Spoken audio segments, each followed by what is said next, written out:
The documentary Melania has taken Hollywood by surprise, smashing box office expectations and becoming one of the most successful documentaries in nearly a decade.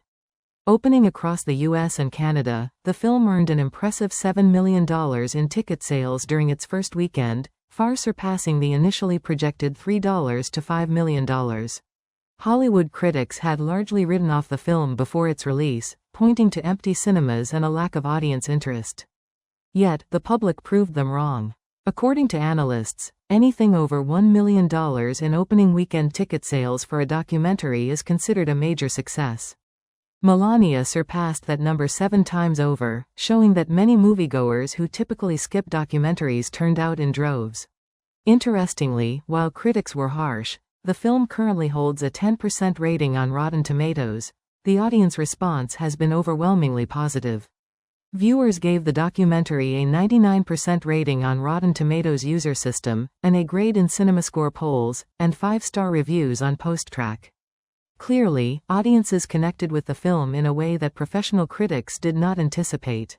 Despite being a documentary rather than a blockbuster narrative, Melania had the third highest box office performance for the weekend. Only 2 theatrical releases, the horror thriller Send Help and sci-fi horror Iron Lung, outperformed it, with $20 million and $18 million in ticket sales respectively. Documentaries typically struggle to achieve this kind of mainstream success, with the last non-concert film to surpass it being Chimpanzee in 2012, which earned $10.7 million at the box office. Demographically, the audience for Melania was highly specific. Roughly 70% of ticket buyers were women over 55, and Republican counties accounted for 53% of domestic sales. The film performed best in states like Florida, Texas, and Arizona.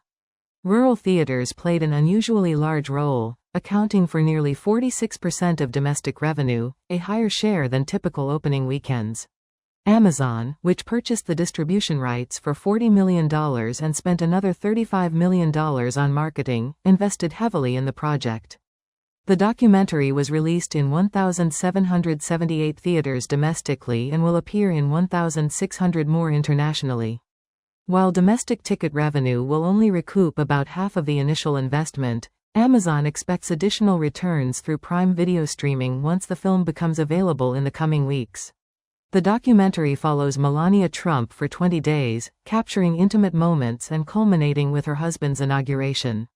It is directed by Ratner, known for the Rush Hour films, marking his first directorial effort since 2017.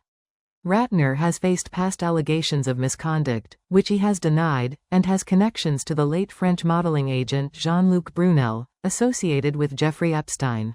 Despite the controversies and critical skepticism, Melania has shown that documentaries can still break through in the box office when public curiosity aligns with cultural relevance.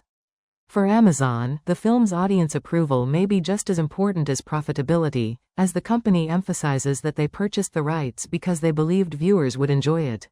No matter the critics, audiences have spoken, and the documentary about the former First Lady is proving that sometimes, Hollywood simply cannot predict what will resonate with viewers.